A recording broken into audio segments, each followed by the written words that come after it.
where they actually started fighting, and then that whole fight sequence from start to finish. I liked that, but that was the only part of that movie I liked, and it was only because it was exciting, it was fun.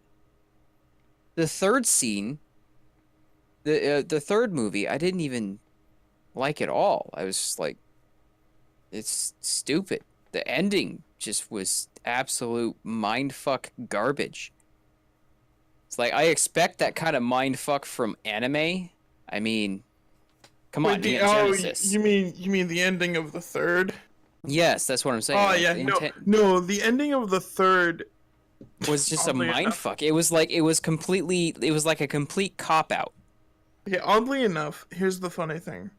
So, do you remember, did you ever play Mass Effect? Yes, I loved the first and the second one. Okay, The so third you one get was to the end of great three. up until the end one. Right, right. I felt like the ending of Mass Effect 3 was inspired by anime and The Matrix. And it was. There were actually interviews that said that the style that they ended the Matrix and the style that they ended a couple of different animes. I think Akira is one, and then Neon Genesis is another, and then there's one other I can't even think of. Inspired the way that they ended it. Not so much that Which they is ended it, retarded. not so much as in the way that they ended it, as just the style where it's just completely, well, what the fuck happened? You Yeah, know? yeah, It's like I it's fully understand what happened at the end of the third one, and I totally understand what happened at the end of Mass Effect. I understand it. I just think it was a very, very limp-dicked ending for such an amazing game series. right. No, here's the thing. Um, when you watch or when you play through Mass Effects 1 and 2, everything is very well defined. It runs along the same way that normal stories do, where the story is told through the reveals, and everything that comes before the reveal backs up each reveal. Right? Reveal Mm-hmm. being uh that um It's like every single reveal is just another piece of the puzzle. right. So then you hit the end of Mass Effect 3 And then and there's nothing. that Yeah, entire puzzle is just thrown out the fucking window. the the reveal of Mass Effect 3 at the end was not supported by anything that came before it. And one of the things that I've ran into a lot when doing like short films with students, and very much so with my little brother when he first started, is there's a lot of people out there that really love open endings. So like for Look, reference, I'm all for open endings when it comes to certain things, but a story like Mass Effect, that spans 3 games. Yeah, they no. could have done an open ending for the universe, Yeah, but not for Shepard because but that's your not for Shepard. character. Yeah, when you They control what the didn't do character does. But right. So a good example of this is you get a lot of these people who like again kind of a reference to what an open ending would be uh it starts with an I. Oh god. It's about going deeper and deeper inside of a dream. Inception. Inception, Inception. yes. Okay. The open ending of Inception is that the top that he spins keeps spinning till it goes dark. And then some people say that they hear it fall over, some people say that they don't. And it's I've this never open watched. ending on whether okay. Yeah, Well, the I've never watched Inception from start to finish, but I would like to expand on the concept of open endings if you don't mind. right, and, Sure. let me finish this little thing. Yeah, go But ahead. what I was seeing a lot with student or no, just like kind of new ignorant filmmakers, is the concept of an open ending. Is that new as an NEW or new as an NU? Because there's a difference. Okay, explain the difference. All right, so the difference is new is Oh, are you talking? Are you talking? No, no, no. I mean, I'm an talking. easy when an I'm easy referring- reference would be like music genre. Like you have metal, you have new NEW metal, which is like later iterations, and then you have new metal, which is kind of a blend between metal and almost techno. No, I'm referring to like a inexperienced person who's going Okay, into film. NEW, got it. Yeah. Yeah. So, is they don't completely understand the concept of open ending. Got it. What makes the film's open ending of Inception, to contextualize it for you. So one of the things that all of them do, because they go into dreams, is they all keep a little piece on them. And this piece is basically their tie to reality. So they know that they're not in a dream. And it acts the same one way in reality, and then it acts differently in a dream.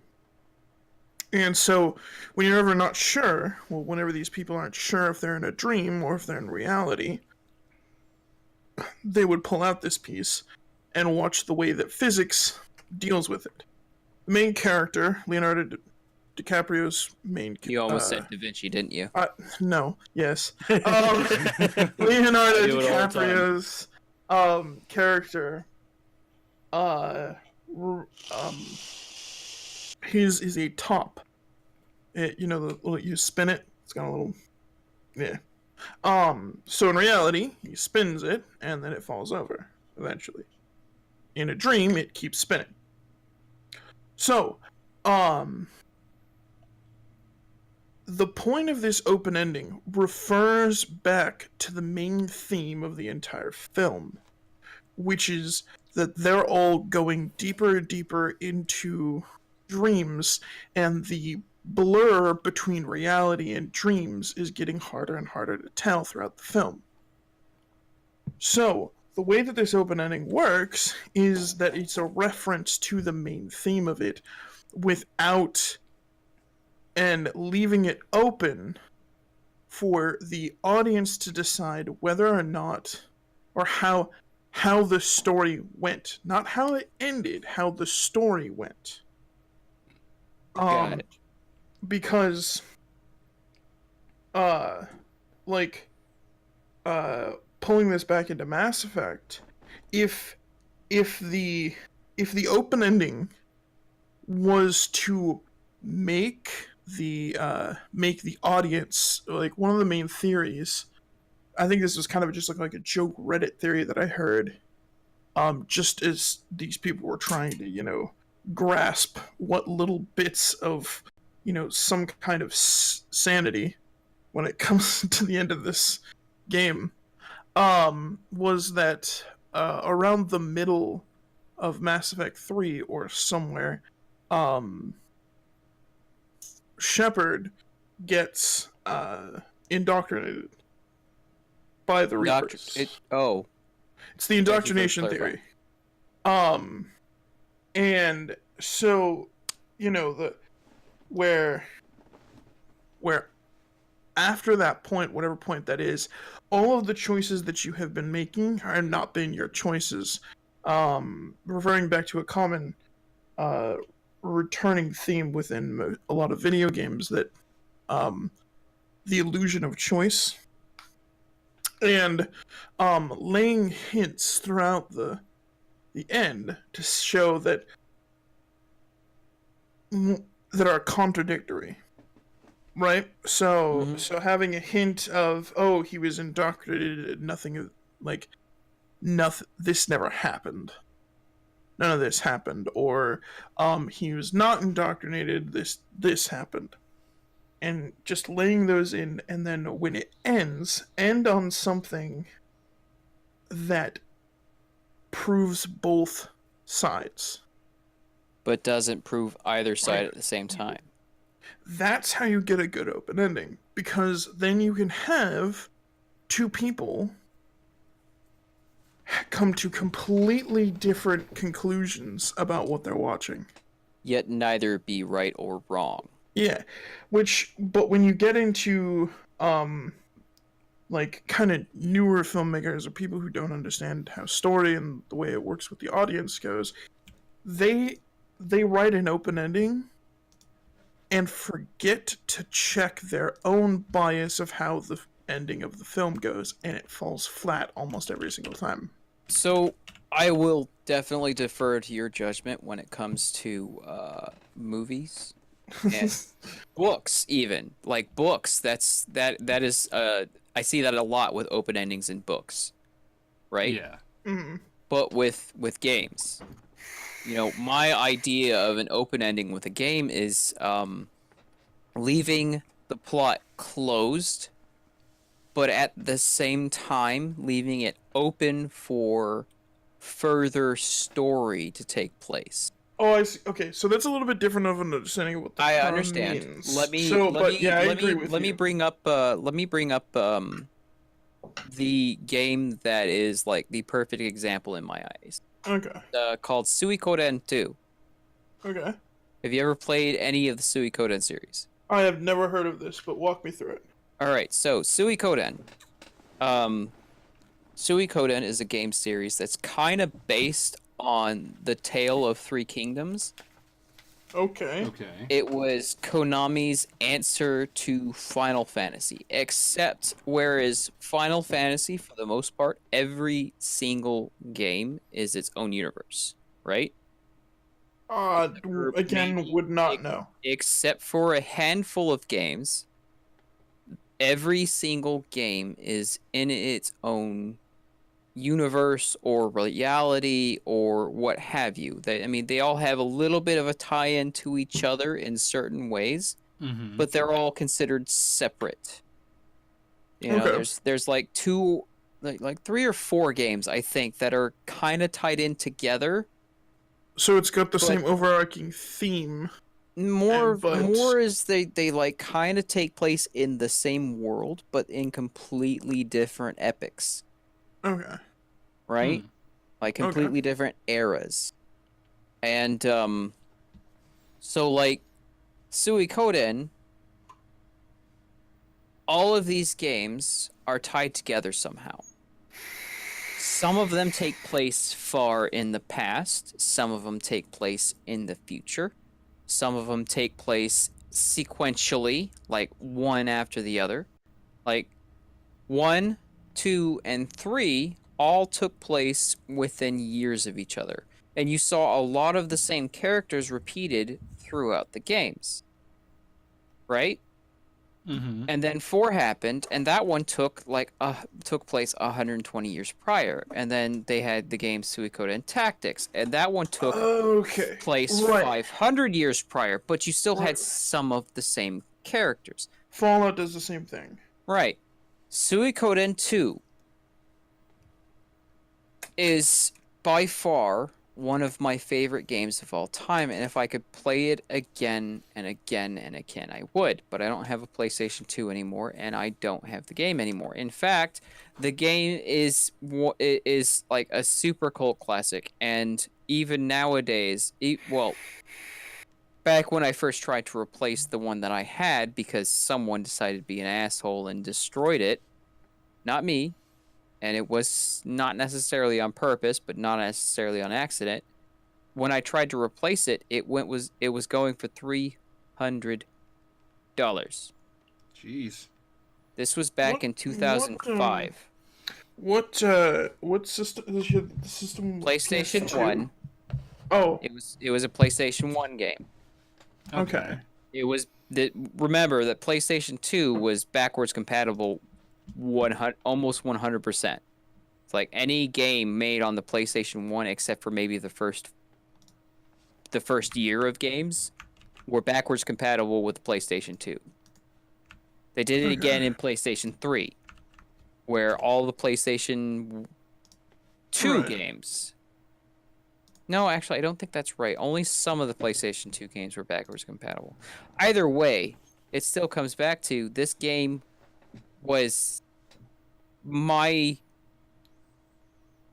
How um, do you spell this? Suikoden,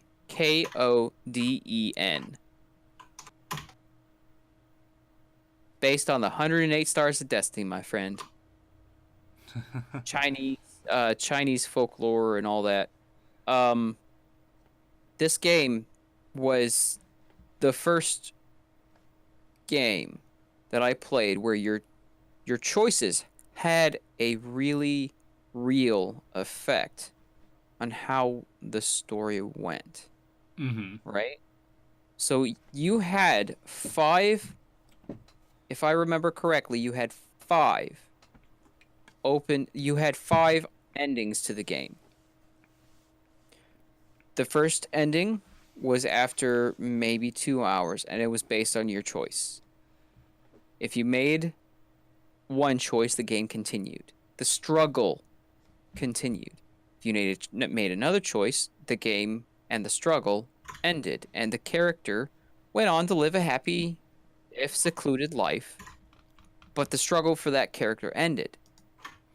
Mm-hmm.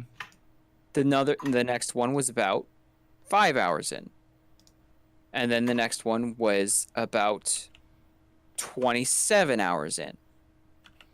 And then the next one, which was the most common ending, was about 35 hours in. The true ending, the true honest to God ending, you got after about 41 hours of gameplay. Wow. And I know this because I've gotten the true ending. This is the first game where I actually did a marathon run. I played for 41 straight hours. Jeez. Jesus. I loved the game this much. But the only way to get the true ending was A, to have the first game and play that, and then carry the save information from the first game over to the second one, because some of the things that happened in the first game affected the things that happened in the second game. Mm-hmm. So, like Mass Effect and Yes. Witcher. Yes.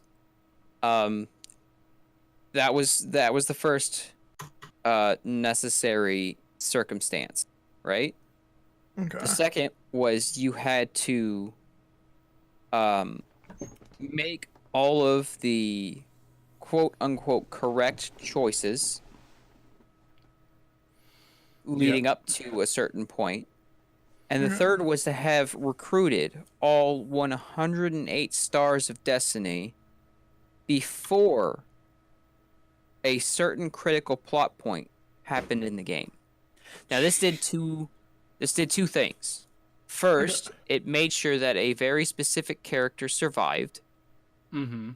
Second, it fully unlocked your rune, let's just call it magic, your magic's abilities. And three, it made it so that the true ending was open to you. Okay. Because those were just the first two circumstances. The third one was, again, making the correct choices at the very, very, very end of the game. Very end. And it all has to do with you choosing not to kill your best friend. So the game starts out as you and your best friend are part of the army. Now you and your best friend have been training together under someone, your character's grandfather or father, I think it's adoptive father actually, for years. And then something happens and you're part of this plot. Well, you're sacrificial lambs, so to speak, as part of this plot.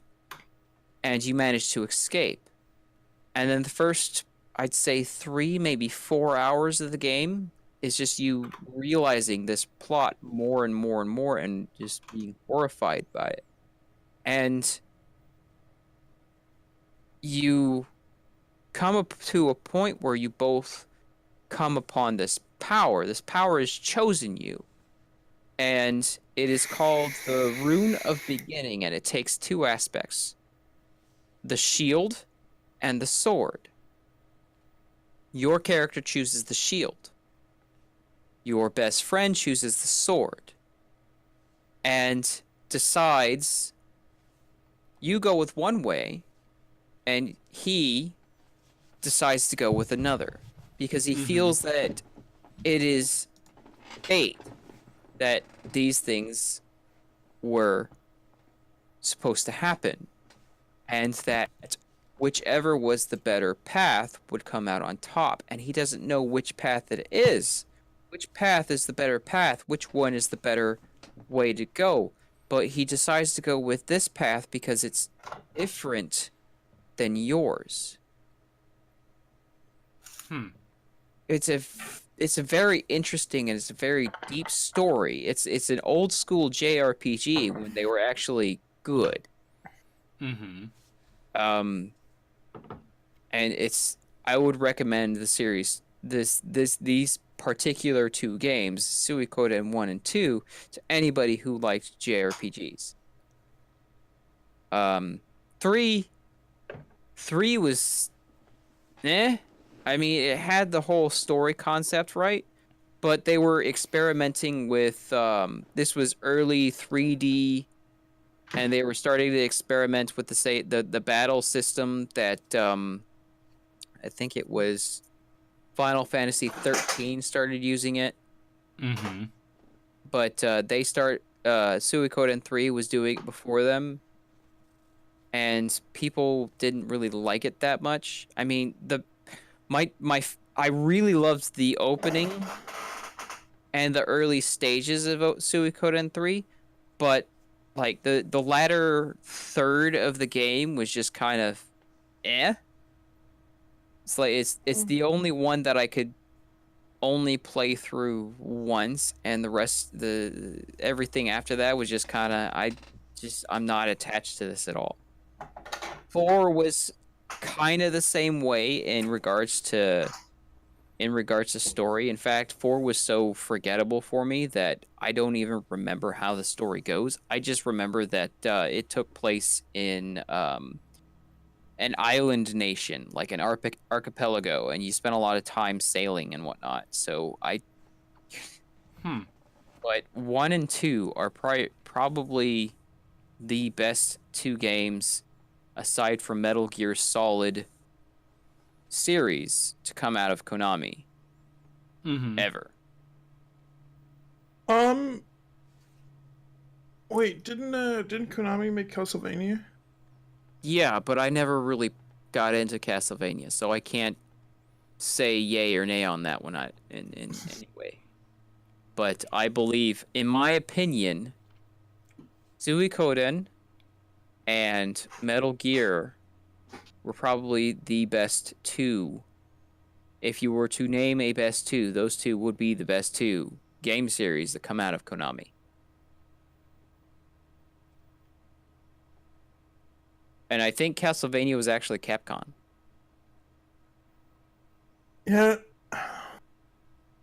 The only reason why I'm thinking that is because I'm remembering when Konami started to like really go down. There were people that were talking about how much like the games that they missed from Konami back when it wasn't terrible. I will say that Metal Gear is the only one that they kept going up until 5. They had after 4 they had some misses. Actually, they had a lot of misses. In fact, 5 was okay. It was an entertaining game, but it didn't really feel Metal Gear to me. Well, it also didn't end. Didn't really end, yeah. But then again, have an ending, so. Then again, it's like you had Metal Gear, and then Metal Gear 2, and then you had Metal Gear Solid, and then you had Metal Gear Solid 2, Wings of Liberty, and then I you don't know what had else. then they started delving into the past with Big Boss. It's Hmm. like, who was he? Which is one of my You favorite know, and you characters. and you started that with Metal Gear Solid 3, Snake Eater, and then you had the 2 PSP games that delved into his later years as part of Outer Heaven and the Diamond Dogs and whatnot. Peace Walker and gosh, what was the other one? And then you had 4, which went back to Solid Snake, his clone, like direct clone almost, as he is aged continuously by Fox Die. Mm, And then you went to 5, which is describing it, which is taking place between Peace Walker and Metal Gear. what was the other PSP? Actually, I take back the 2 games. I think it was the only one because the other There was PSP game had to do with Solid it was Snake. it was Acid, Yes, that's the and it one. And it was was more of a card terrible. game based system. And it was absolutely garbage. Oh, and then But there was then there was Portable, which was literally just kind of a um you were playing as uh you were just playing the same system from Metal Gear Solid 1 mhm, as random Foxhound mhm. members But stealing shit and all that. chronologically, if you broke them down, you had Metal Gear Solid 3, Snake Eater. Then you had Metal Gear Solid Peace Walker. Then you had Metal Gear Solid 4. Then you had a period after that, which I don't think has a game yet, but I have a strong suspicion they're going to make one eventually. Oh, I hope not. None of the original guys are gonna come back for it. Yeah, I know. David Yeah. Hayter said, "No, I'm not doing the shit anymore. I love the character, but the way they're doing things is no." Actually, no. Um, It wasn't even that. No, they didn't want him back. That's the reason why he didn't voice Big Boss in why? 5. He's iconic for They Big Boss and yeah, Metal Gear they Solid in general. didn't even contact him about it. Fuck that. And either That's way, one of the reasons why it didn't feel very Metal Gear. that is one of the reasons. I mean, he sounded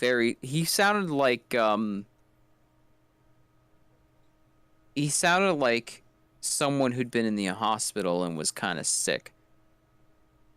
Yeah, there's also like I mean, if you wanted to make an argument, you could make the argument based off of uh actually Metal Gear Rising sits between 2 and 4. Isn't isn't Yeah. Rising about Raiden though? Yeah, so it sits between 2 and 4. It doesn't really count. No, Myrick asked the question. You're not reading the chat. No, I'm not. He was It does wondering when it follows. it's It is a direct sequel. Almost no, actually, it doesn't take place between 2 and. No, it does. It takes yeah. place right before 4. Yep. It's after he becomes the Which the cyber rogue, yeah. Gray Fox. He became new Gray Fox. Basically, yeah. I would really love to see how that came about, but he became Gray Fox after Olga. I'm not entirely sure if there was like an actual story. I don't think there was, and that's the disappointing part because you went from Metal Gear Solid 2 to Metal Gear Solid 3, then 4, and all of a sudden Raiden is cybernetic body and Gray Fox. What happened to Rose? Oh, Rose didn't exist, remember? No, Rose existed. No, she didn't. Do you not remember the ending of 2? Do you know how long it was since I played 2? Okay. So Rose About and the 15 Roy. years.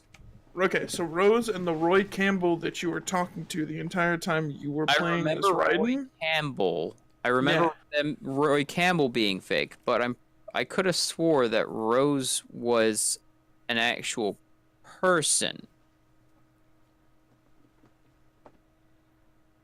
No, she wasn't.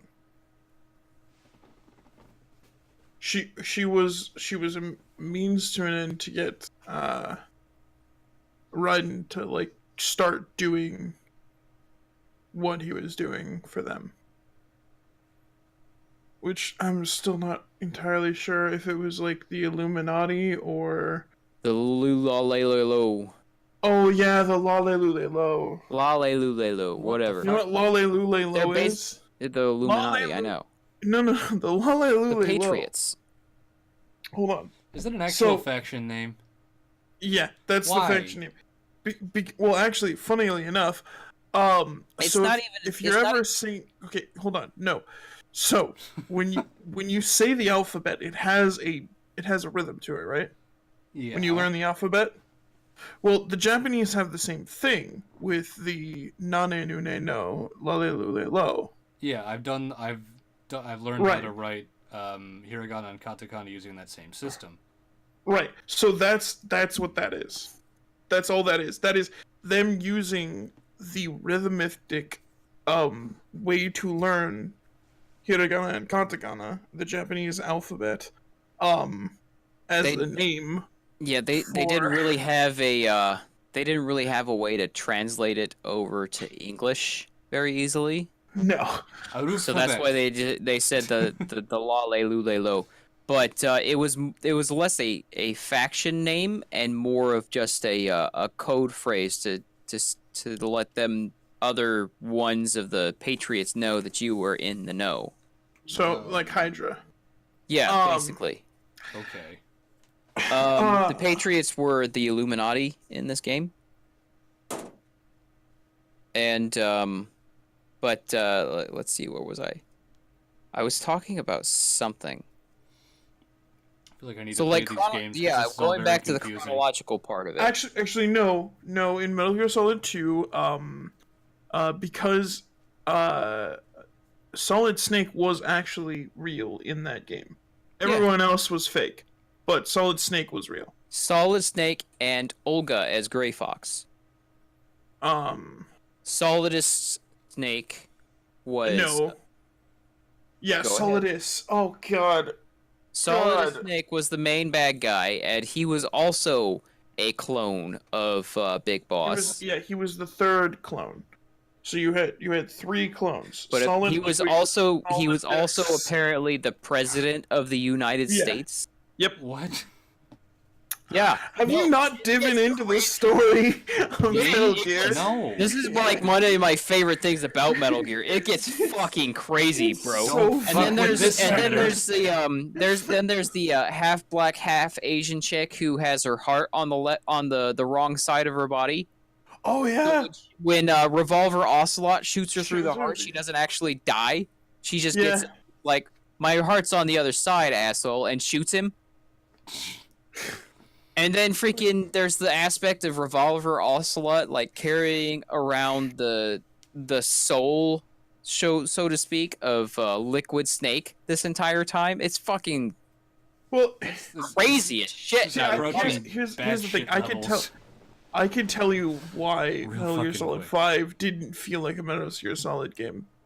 Go ahead. It's because the main bad guy and the overarching plot of the game was actually quite easy to understand. Go ahead. That's why. No, that's why. No, go ahead and explain it. Oh, a dude wanted revenge on the world. That's the overarching plot. Really? To- And yeah. which actual dude was this? God, I don't. It was some weird name. I'm trying Skullface? to figure out if you and I played the same game, because quite frankly, there was no one dude who just wanted revenge on the world. There was a lot of shit going down in Afghanistan and freaking mercenaries going in and doing a bunch of other shit. So, And well, then freaking Mantis, before he became Mantis, was fucking shit up and then got well, defeated and became Mantis. And yeah, well, y'all are talking about the plot of a game, a series I've never even touched. I'm gonna get another beer. Oh, yeah. you go right ahead. I'll Either way, ladies and gentlemen, welcome to tonight's episode of Locked and Loaded. 46 Jesus minutes Christ. into it. Yeah. Oh. How about that intro? I'll need a Oh, gosh. timestamp. Fast forward to, was it 45, whatever the fuck, to The We show even is get to actually the show. the show is About actually 30. starting at 7 because I have my own rant I want to go into that has. And all I want to talk So- about is the fucking voice actor for Sam Fisher. Sam Fisher. Yeah. But yeah, this welcome. Aside from that little topic of conversation, how was your week, Pav? That bad, huh? Just tiring, a little bit stressful. Like, I mean, it was like just it was a week.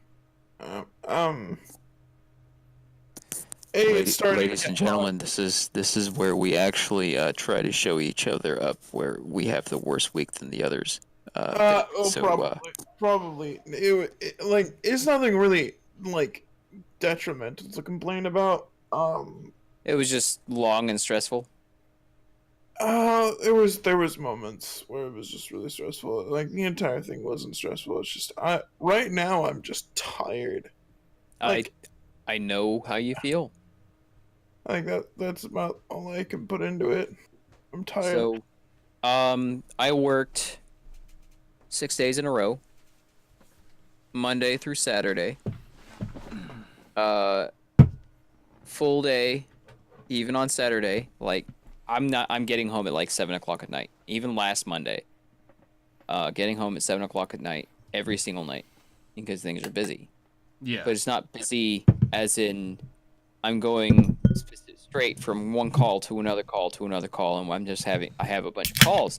No, it's busy because we have a bunch of calls coming in, and dispatch is not doing a great job. I think there were 2 occasions during this week that I sat for almost an hour waiting for a call. Wow. Yeah. So Surprisingly enough, Saturday was probably my best, easiest, with quotation marks, day all week. I got to my first call at 9, which is an hour later than we would start during the week. But I got to my first call at 9, and I ended at 3:30. It was easy. I went to freaking 4 calls, and that's all we had on the schedule because that's all I was doing was doing the maintenances so the other guys could actually go to repairs and diagnostics and things like that. But I did those, and it was probably the easiest day I had all week. Then I had yesterday off, Mm-hmm. and then today I was on call, and I picked up my work truck this morning at like 6:30. Got back around 7:30ish, somewhere around there. I left here around 6. I got there around 7. I got here around 7:45. And I worked on my truck for the next 2.5, 3 hours, just putting in little bits and pieces there to help organize and straighten things out. I've got everything in my truck in its proper place. It's battened down. It's not going to slide around anywhere. Good. And I'm feeling pretty good about that. I did happen to drill a big hole in the roof of my truck, but that's okay. I have silicon How did you sealant. pull that off? I'm a dumbass.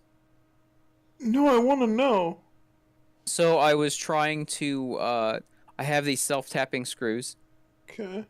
and I was trying to mount an anchor point to the roof, And I completely forgot that in this work truck, the ceiling of the work truck is the fucking roof.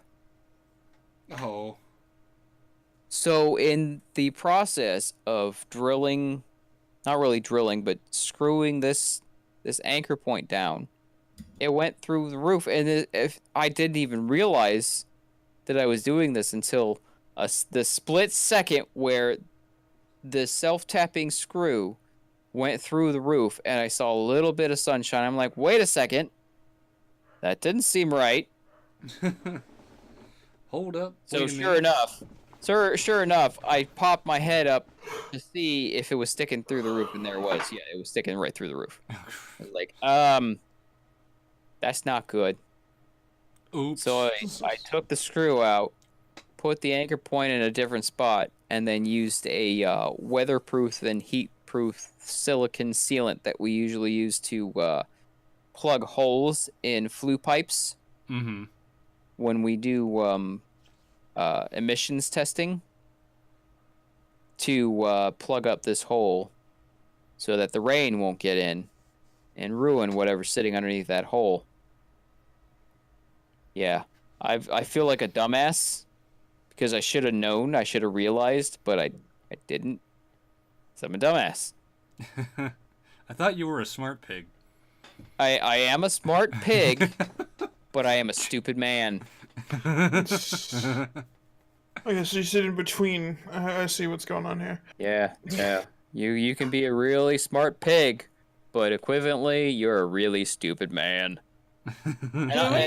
And today I actually was this morning, but I got a lot done. I got a lot of anchor points put in. I got a lot of things organized and put where they're supposed to be. The truck is very organized, and so it's going to be a lot easier to get to the things that I need to get to. And yeah, so all in all, the day went pretty well. Sweet.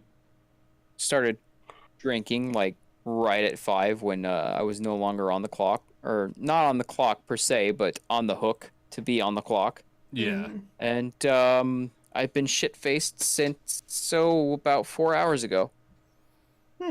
Cool. That was me yesterday. Except we were having like a little family get together at my uncle's place. I was surprisingly sober yesterday.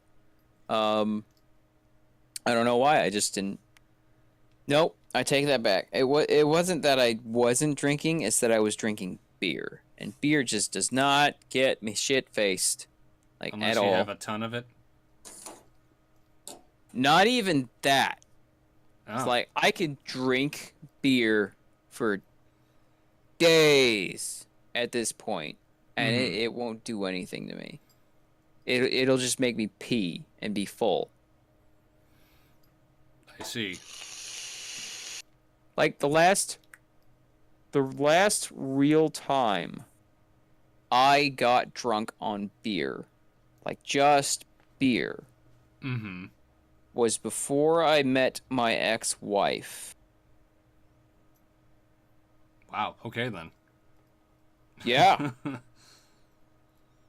I have an absolute tolerance for beer or any alcohol before a certain proofing.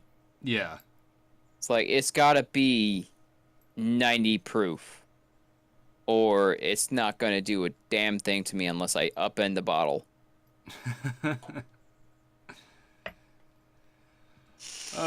Yeah, I'm not there yet. I don't think I want to be. Well, I was drinking a fifth of Sailor Jerry in 2 days for about 2 years there, buddy. So I do have quite a bit of tolerance built up. I would do that with vodka when I was in college, but I don't now. Mostly because I can't afford it. Yeah. Most vodkas are what, 60 proof? Most of the ones I've been getting, like Svedka or Freeze, I think are 40. But every so often I go and get a bottle of 100 proof Svedka. Sailor Jerry is at a bare minimum 94 proof. So that's about 40, what, 45, 40, 48%? 45%, somewhere around there. But it's double that of most normal vodkas. Um, and I drink Kraken for the most part now because I like that Mm-hmm. better. I don't know why my tastes have changed. I like Kraken better, and that is 98 proof. Wow. Yeah, it's like 49 or 50%. Yeah, 49. I really do enjoy it. And speaking of which, I got a refill. So I'm gonna toddle my way over upstairs and all that to where the alcohol is, and I'll be right back after I pour a finger or two. All right. Sounds good. So how about you? How was your week there, Buck? Truck was late. The third truck was late every day. Every Jesus. fucking day, dispatch ran late. We were still done by 6.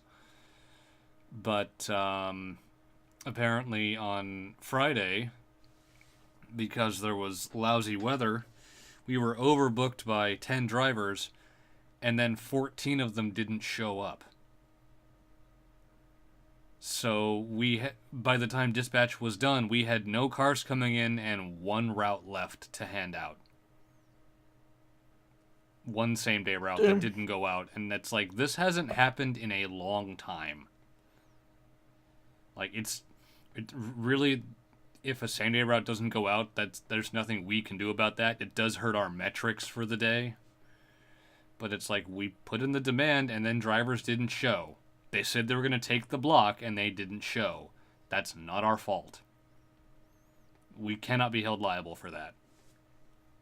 It just doesn't make us look good. Mm. And then, yeah, yesterday had a nice little family get-together with my uncle and some of his family and their friends. Broke out a bunch of airsoft guns and did some target practice. That was fun. I got to make sure mine still works, because it's like 10 years old. And the only problem it has is a leaky magazine. Oh, leaky magazine. So, like, you know how gas-powered airsoft guns work? Yeah. Yeah, so, like, the valve is just leaking a little bit of green gas. It's just a funny like... Yeah. What's wrong with your gun? My magazine's leaking. What? What? Gunny, my shotgun is dripping, and I don't know why. And then, yeah, this morning I watched John Wick 2. Right. Got all caught up. That was a good movie. Was it? I thought so. It's a good action flick. It's nothing like it's nothing like The Matrix. Like, The Matrix gets all like, oh, we're gonna get, edgy, and like we're gonna get philosophical about all this man technology shit, and John Wick is like, I'm just going to murder everyone in the room. Yeah. Because they fucking killed my dog. And there was... honestly, that's probably one of the things that I like the most about John Wick. It's an unapologetic action flick. Yeah. Like, dude freaking goes through a huge loss. His wife that he left the underworld for. Yes, thank you. Left the underworld for, dies, and the only thing he has left of her is this dog. This puppy little beagle she gave him.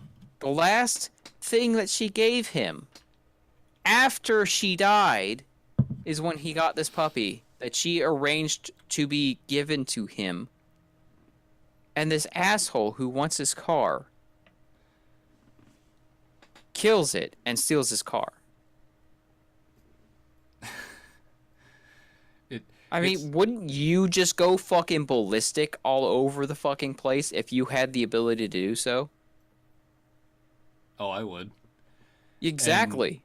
And what makes it better is that John Wick isn't like, oh, he's just this guy. Like, no, he is the most feared hitman in the entire criminal underworld. And some fucking Russian punk who wants his car pisses him off, and the whole underworld's Doesn't like, you even fucked piss up. him off, and it would have just ended with that. Ended with that. If he had just been able to go in, beat the living daylights out of this kid, and get his car back, it would have just ended with that. But no, everybody had to get in his personal business. Everybody had to get in his way. Everybody had to try to stop him because this fucking punk kid did something that just was not okay. And he wasn't even a kid at this point. He was a full-fledged adult, responsible for his own fucking decisions. Now, if he had like been like a 15 or a 16-year-old, you know, that'd be one thing. But this guy was like 27 Yeah. or 28 or somewhere around there. Don't send Theon Greyjoy to steal your car or to steal someone's car. Yeah. Because You know, it literally just comes down to play stupid fucking games, win stupid fucking prizes. And then the second one was kind of like that. Mhm. Like, fucking, he's called in to do a favor. He doesn't want to do the favor. He turns the favor down. That was his mistake. And then fucking things go down. And then the whole first half of the movie is him doing the favor. The second half of the movie is him getting to the motherfucker who made him do the favor. Yeah. And that sets up the plot for the third one, which I want to see. And I'm thinking about asking Panda if she wants to go see a movie this next weekend so we could go see it.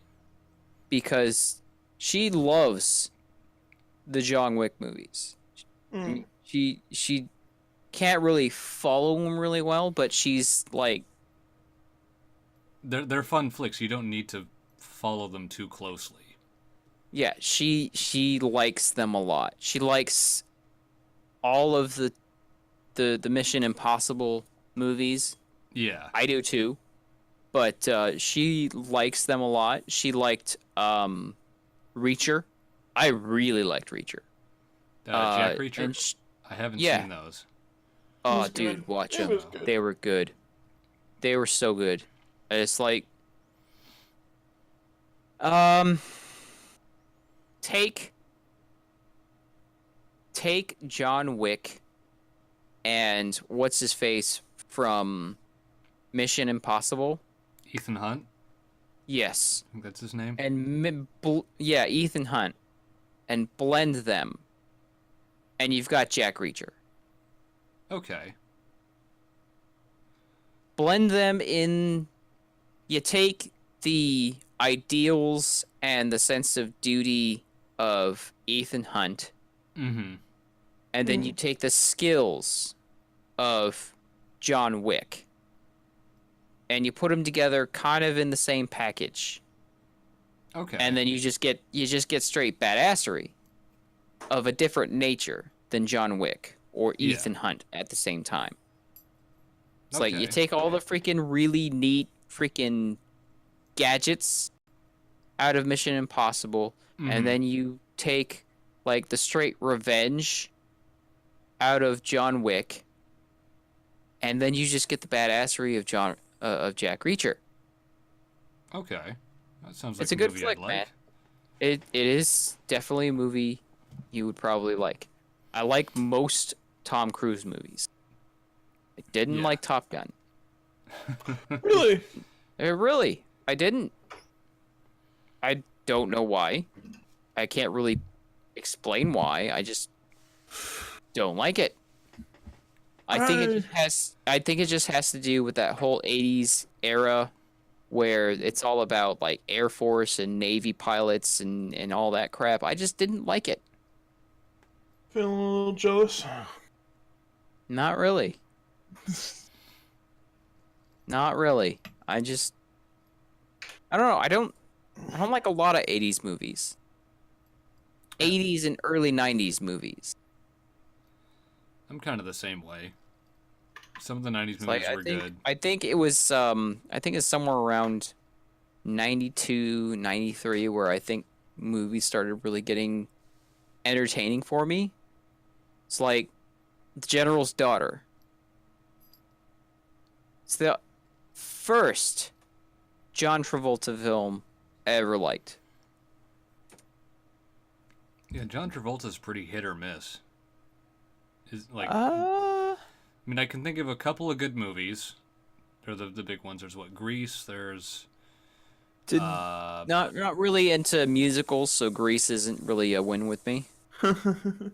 well, I think that's just one of the ones that scored really high on Rotten Tomatoes. There was that one. There was Pulp Fiction, and then like everything else that's got John Travolta in it hasn't always. It's done okay, except for Battlefield Earth. No one talks about Battlefield Earth. Because no one wants to. I found Battlefield Earth entertaining at best. Oh, it was entertaining, Really but I now? was just like, what the fuck is going on? This is stupid. I like it. So like, I liked, oh, what's it called? I liked Face Off. John Travolta and what's his face? Nicolas Cage? Yes, Wait, I was right? yes, you were. I liked The General's Daughter. like In fact, next? that's fine. That's actually my favorite John Travolta film. I liked not Gone in 60 Seconds, Swordfish, Okay. which I think was a another Nick Cage John Travolta film. I think. I can't remember off the top of my head. I am a little drunk. I liked what's that one where he's investigating down in Panama? Down in Panama. Bunch of rangers and all that. Oh, it rings a bell, but I can't think of the title. I associate the movie with the song Black Betty. Nah, I got nothing. Let me look it up really quick. I got nothing. The only good movies I can think of from the 80s that I've seen are anything from John Hughes and My Cousin Vinny. That's a good one. Back to the Future, Ferris Bueller's Day Off. Okay, I'm wrong. Fucking Raiders of the Lost Ark, The Goonies, The Breakfast Club, Star Wars: The Empire Strikes Back, The Terminator, Die Hard, the original, the original Blade Runner. Someone The here Shining. watches movies more than me. Yeah. Broken Arrow. That's one that I didn't remember until just now. I really liked. The Princess Bride, which is probably still one of my all-time favorite movies. It was a good movie. Risky Business. I haven't met anyone. Basic. That's Yeah. the one. Basic. From 2003. I really liked that one too. It's like I watched that one and then I watched The General's Daughter and I just couldn't help but feel that they were connected somehow. I'm not even kidding. Watch The General's Daughter and then watch Basic, and it's like they have a serious connection to each other. And they're not like even blatant about it. Aliens, plural. Yeah, that was a good one. Alien was the first one. Wasn't bad. I think my film professor liked it too much. 'Cause he made us watch it like 4 or 5 times in the span of one film class. And we're just like, why? Yeah, the cinematography is great. The acting is great. Wait, which But- movie were we talking about? Alien. Oh, Alien. But was it's like, really why do we good. have to watch it 5 times? Are you Wait, talking Alien about or movies? Are you talking about movies from the 80s that you liked? I think that's what We're Buck kind of was going saying. back onto Buck that. said, Yeah.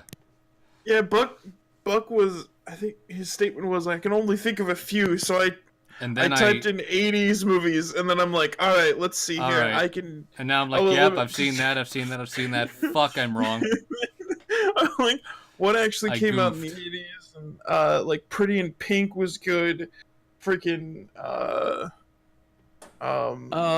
Back to the Future, yeah, Ghostbusters, Breakfast eh, Club, Empire Breakfast Club, Strikes Back, Raiders of the Lost Ark, Ferris Bueller's Day Terminator. Off. Yeah. E.T. actually was. I didn't really like it. I didn't Uh, really like Ferris Bueller. Aliens, Gremlins was also meh. Die Risky Hard was Business. amazing. Goonies was okay. The Shining, not really a fan of that one. Really? Never seen 16 Candles. Never seen Stand By Me. 16 Blade Candles Runner, was good. Blade Runner was amazing. Oh, Blade See, Runner I was didn't good. like the original Blade Ri- Runner film. Well, I'm gonna be the honest with original Blade Runner film was kind of I don't know how I explain it.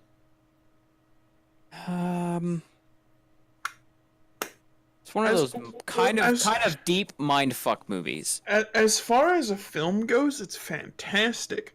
For me, it wasn't something that I was actually all that interested in. Then they came out with the new Blade Runner and Blade Runner I- 2049. I actually liked that. God, that was such a good A I lot haven't of seen people that one. who really liked the original one such a good didn't movie. like the new one. I didn't like how loud the movie was, but I did enjoy the movie. I didn't like a lot of the synth wave was just over the top with how loud it actually was. It's like, It almost killed the scenes for me. Princess Bride is a good one. Scene for me that just gave me Scarface, an eerie feel. Nightmare on Elm Street was all right. Karate Kid. Dirty Dancing, Full Metal Jacket, Big oh Trouble in god, Little Full Metal China. Jacket. Oh, Big Yeah. Trouble in Little China is a great one. This one might be a little strange. Coming Max to 2. America. Coming to America was all right.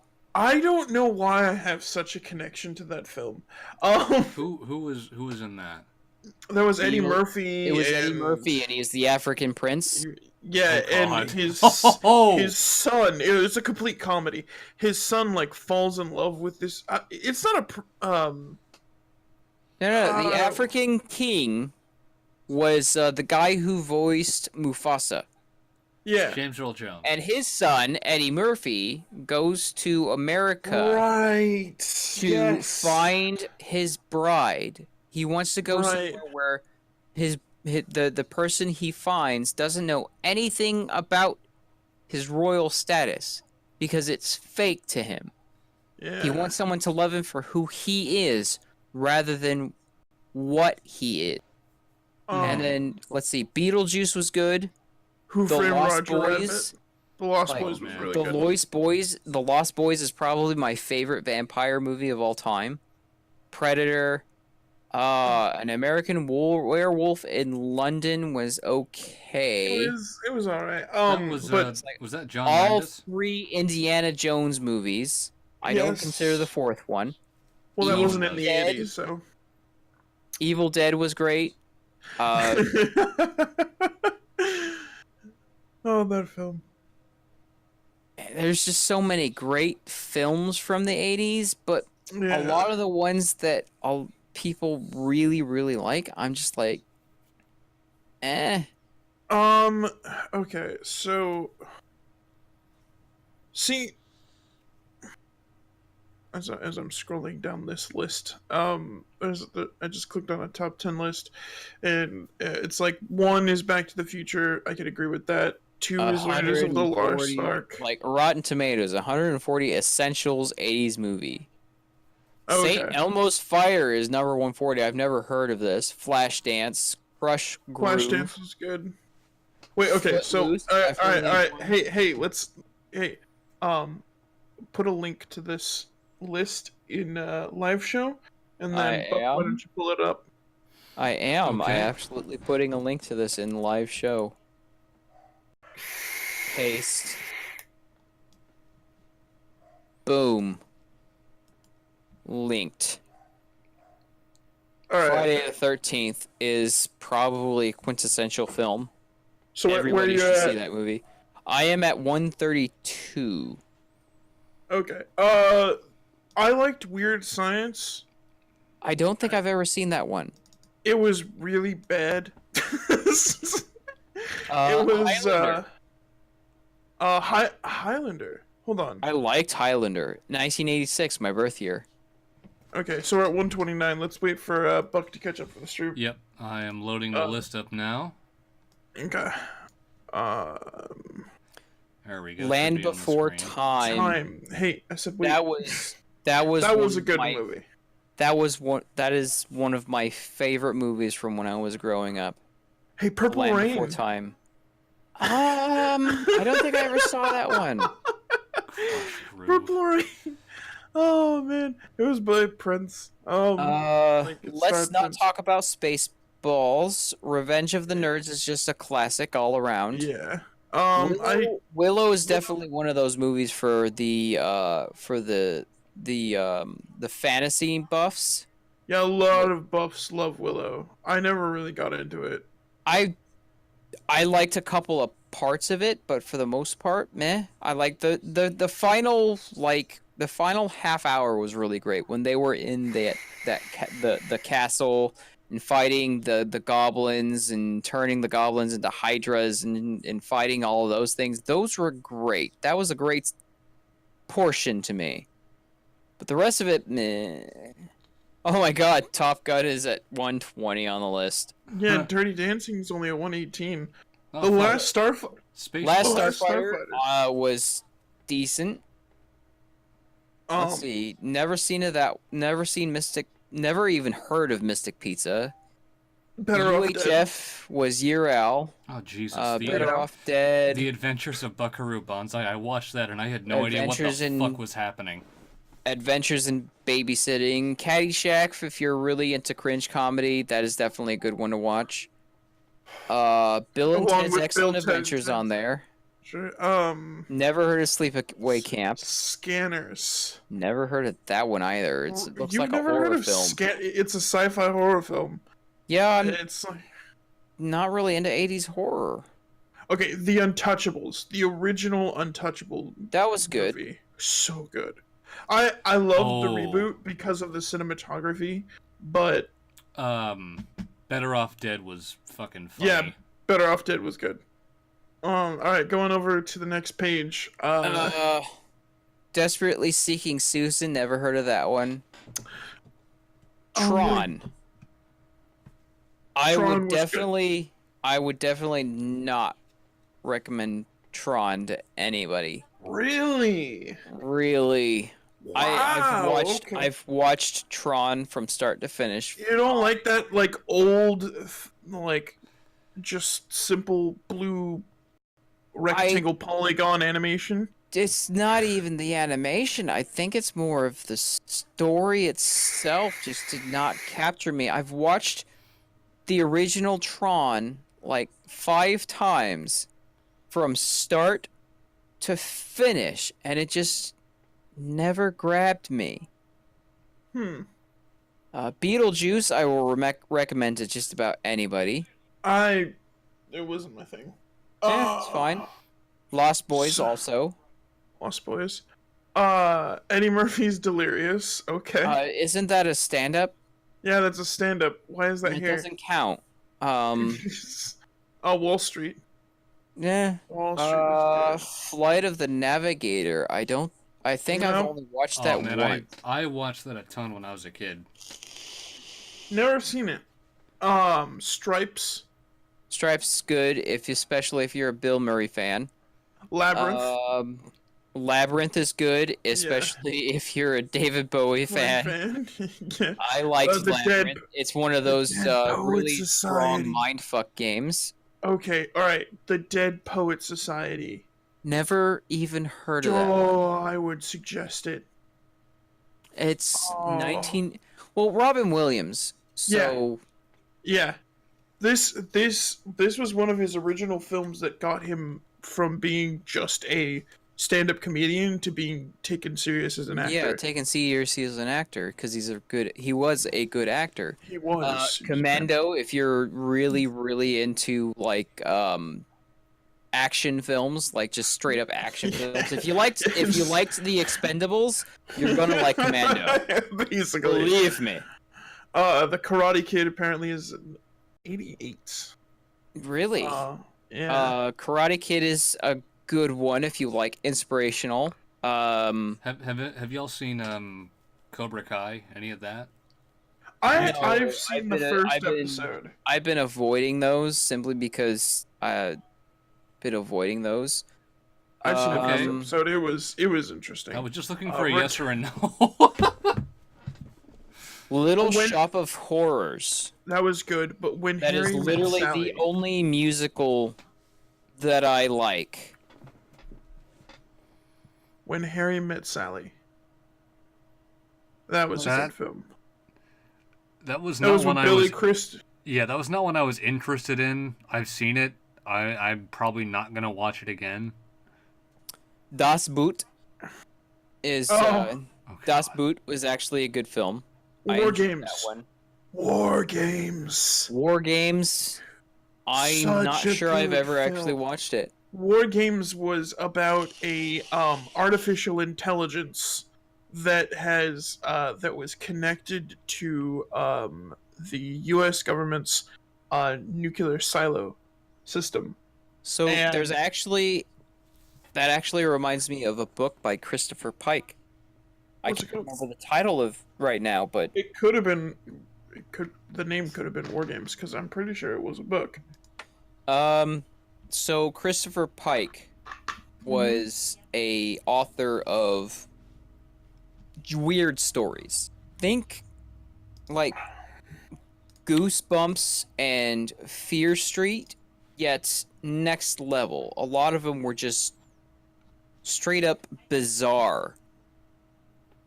Like this era sci-fi movie bizarre.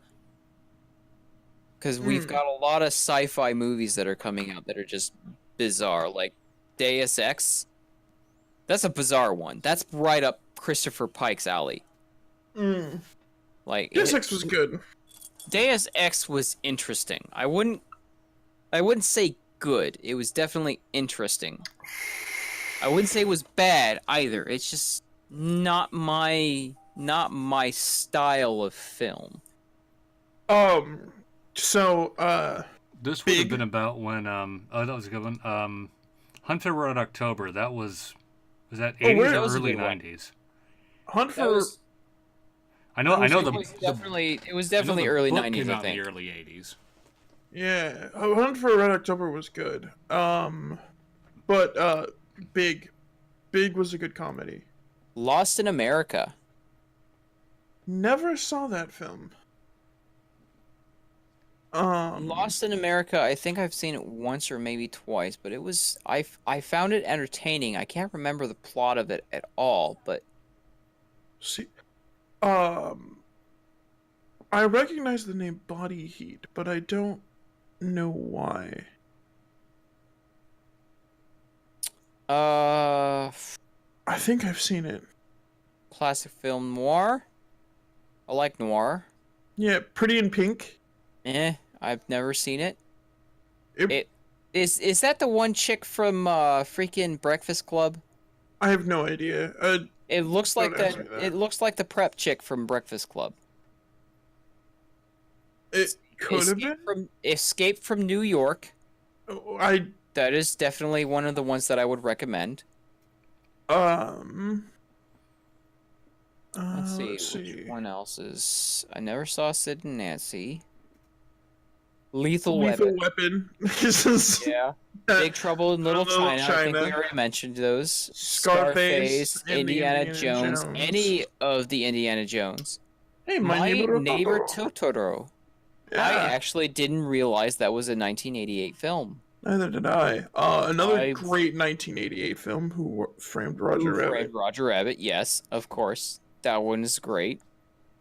Road Warrior. Yep. That was a great Platoon. film. I don't remember the plot of Platoon. Neither do I. I need to rewatch that. I know I've watched it. Trading Places was entertaining. It's actually one of my favorite Eddie Murphy films. Yeah. Yeah, that was a good one. There's Full Metal Jacket, Grave of the Fireflies. I'm surprised to see that on this list. It is a very good movie, but definitely a game I would, not a game, a freaking movie I would suggest. Gremlins was Gremlins, okay. yeah, it was okay, but it's one of those goofy. It's like there's a Fear Street book, a Fear Street story that basically is very similar to Gremlins, that I think is the better story overall. Mm-hmm. Have either of you guys ever read any of the Fear Street novels? No. Not No. even a novel. It's so Fear Street is one of those books that was kind of competing with Goosebumps at the time. But instead of it being one of those a single story in the entire book, it was actually three. And it had three relatively short but also very good stories in one book. It was very entertaining. So if you guys liked the scary stories at all that weren't exactly scary but made you think a little bit, Fear Street is one of those names that I think you should look up a little bit. Blues Brothers. Blues Brothers. Blues Brothers. Yes. That was a great one. Very Good. good. Very Good film. RoboCop was fun. This RoboCop is was Spinal fun. Tap. I didn't really like that one all that much. It was funny, It was but a I couldn't documentary. follow it. It was a I don't mockumentary. think I ever watched it. It's a Oh, spoof. it was a mockumentary. Yeah. Yeah. Risky Business was another good film. I think Oh, you skipped Christmas over Story. one. Come on. Yeah. I think you guys skipped over one. Nightmare on Nightmare. Elm Street. Oh, we already mentioned that one. That's why. We did. You're true. We did. Let's see. A Christmas Story. Right. I loved Ferris Bueller's Day Off. Yeah. I'm not a Club. fan. Breakfast Club is okay. Akira. Yes. Akira. I would highly recommend Akira to anyone who is, The ending got a little fan weird. Anime. Well, yeah, we talked about that earlier. The ending of Akira is total mindfuck. Then we did. Oh, Planes, Stuntman. Trains, and Fuck Automobiles. never-ending story. No one You should didn't- ever watch the never-ending story. Didn't they remake it Ever. recently? I don't think so. I don't have any connection to that film because I never watched it. I don't have any I feelings watched one it way as or a another. kid, and up until probably a couple of years ago, I would say it was a good movie. But I watched it again a couple of years ago as an adult, and it was a fucking horrible movie. Horrible movie.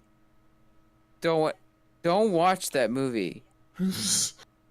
Don't. It's a horrible movie. It's very so dark. It does not have a good ending at all. Predator and then The Evil Dead 2. But Dead it by does. Dawn. I'm not done talking about the never-ending story. Okay. It does have a good ending per se, but at the same time it doesn't. I don't know. It's like a complete freaking jump from the way things were going, and it's like it's all it took is I believe, shouting, screaming into the night, I believe.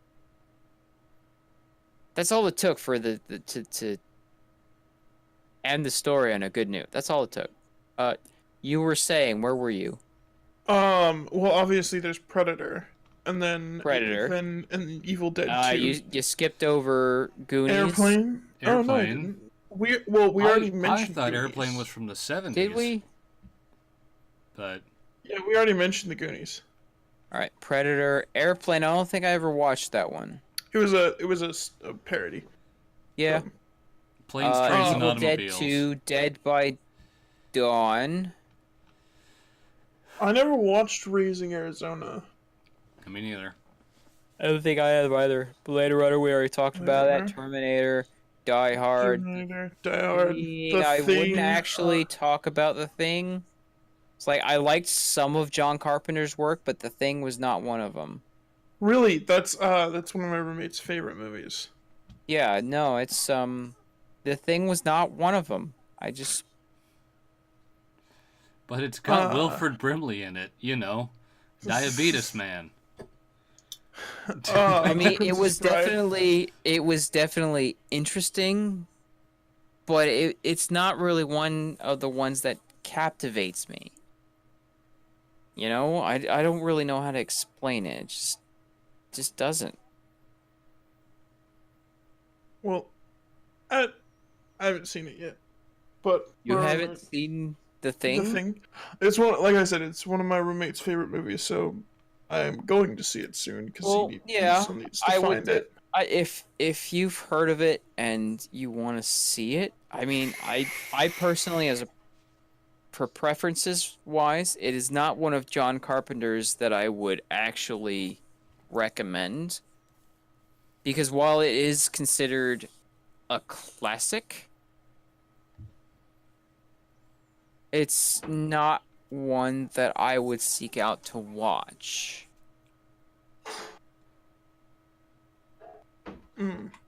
Oh, let's see. Talk about all of these. The Princess Bride. Number one is we're at number one for me at 16 least. Candles. Star Wars Ghostbusters, Episode 5, and then Ghostbusters, E.T., and then Back to the Future. Yeah, Back to the Future's ranked number one. I definitely would not put Back to the Future as number one on this list. I didn't even really like it that much because I love those films, all of them. It's like I wouldn't even put E.T. on this list. Oh, E.T. Again, it's not one of those movies I have any connection to. But Back to the Future, I'd say, was probably deserves to be where it is. I guess it's like I liked Back to the Future 2. Yeah. Okay. And I liked Back to the Future 3 was the Old West one, right? Yeah. I liked that one a lot. But the first one, not so much. I mean, I guess Really? you could say you should watch it just to get some backstory to at least the third one, and then the second one to get the backstory to the third one. But the third one is the only one that was really actually entertaining for me.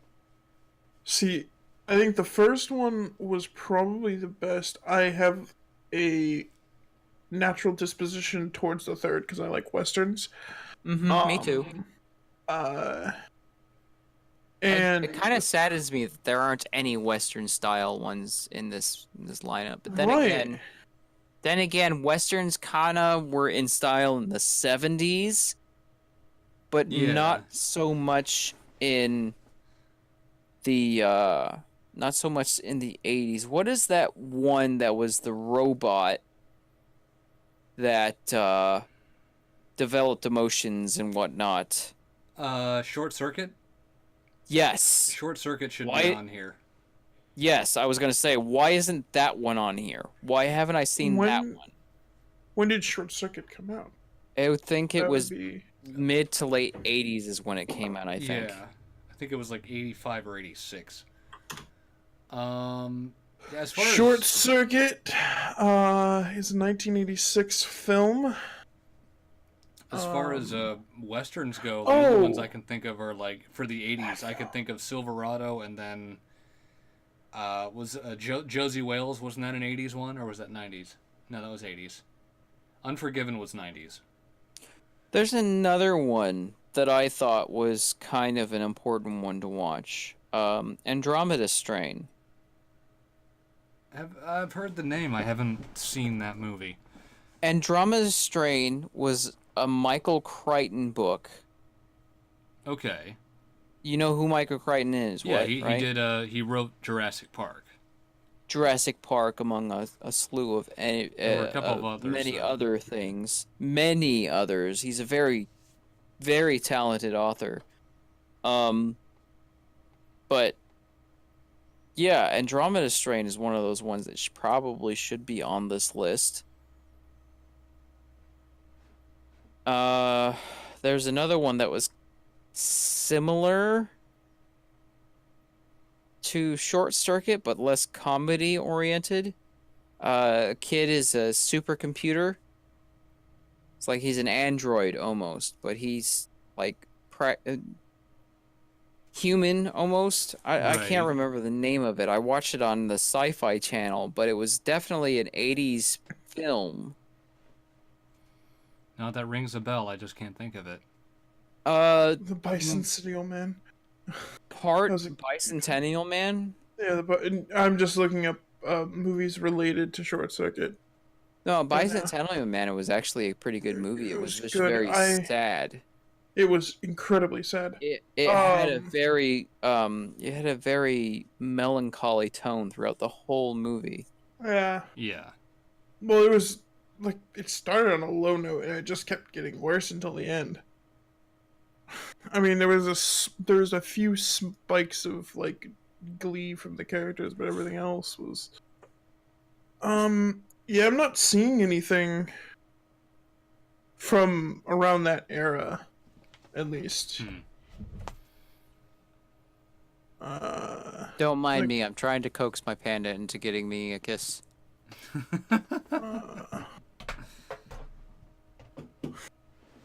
But she's not taking the bait at the moment, and I'm getting very upset. She almost put her nightshirt on backwards.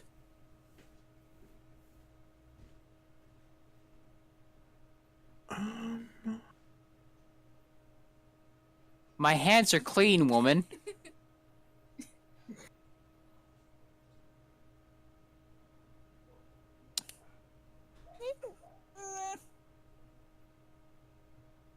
yeah, I'm not really. Do you not wanna kiss me, dear? Not seeing anything. You don't want to kiss me? I mean, my hands. Going. I haven't touched anything that was particularly dirty or anything. I feel so unloved. Stop pulling the string out of your shirt, woman. God damn, you're gonna ruin the seam. Holy shit.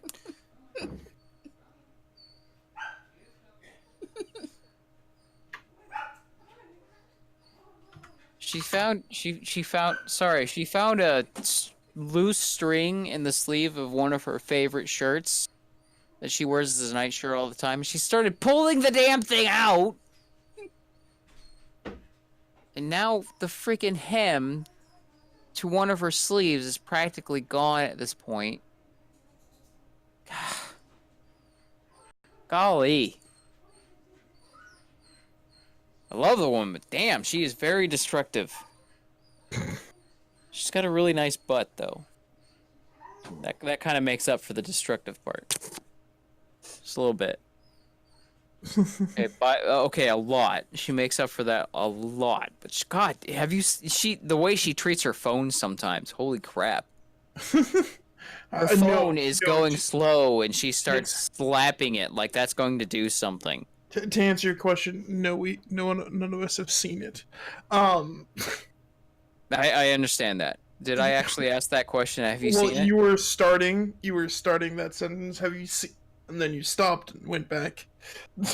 Like, I mean, you should see how the way she treats her phone sometimes. It's like it starts going a little slow because she has it doing like 18 million things at once because she's 18 freaking programs on at one time. And then it starts slowing down, and she's like, slap, slap, slap, slap, slap. I'm like, what the fuck are you doing? That is not going to get your phone to do what you want it to do. You have to be patient. Blunt force trauma is not a motivator for electronics. Unless there's something that's not fully seated, and blunt force trauma will that actually fully seats it. Here's the thing, like when you're dealing with a phone, you're not gonna run into that issue.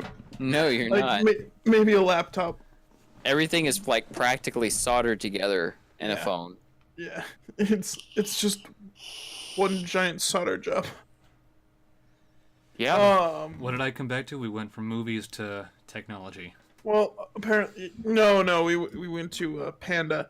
Apparently, so since we were She has talking, a very nice butt. since we were very giving fond like, of it. since we were giving like small reviews on films, I kind of want to rant about something a little bit here. Go Okay. ahead. So last night I went to a drive-in, and the drive-in that's closest to me right now is a drive-in that does double showings. So you show up, you pay $10, and you see 2 movies. So I don't have any drive-ins near me. Oh, they're so good. They're so nice. I don't think I would be very. Then again, I'm not very fond of the seats of my car. I wouldn't want to sit in it to watch a movie, or several. I have an old 1995 Buick with box seats. I'm very jealous. Yeah.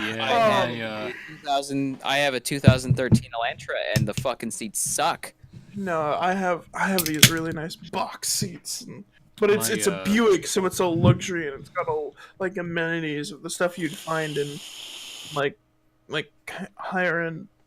Yeah, when I had my Bonneville, it had bucket seats. It was a '96. So like I remember giving my friend a lift home, and he's like, "Dude, your car is built for fat people."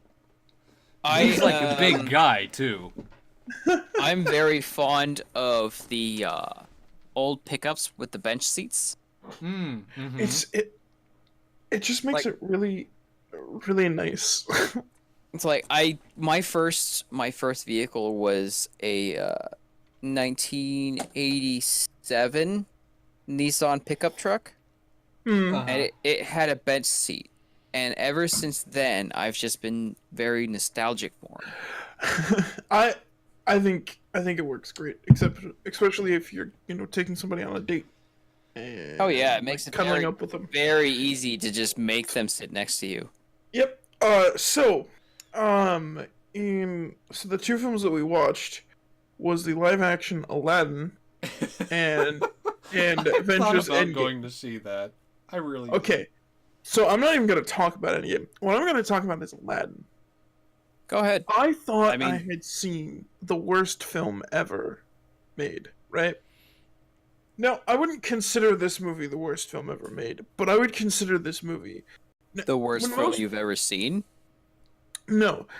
No, that still sits very highly at Ghost Rider 2.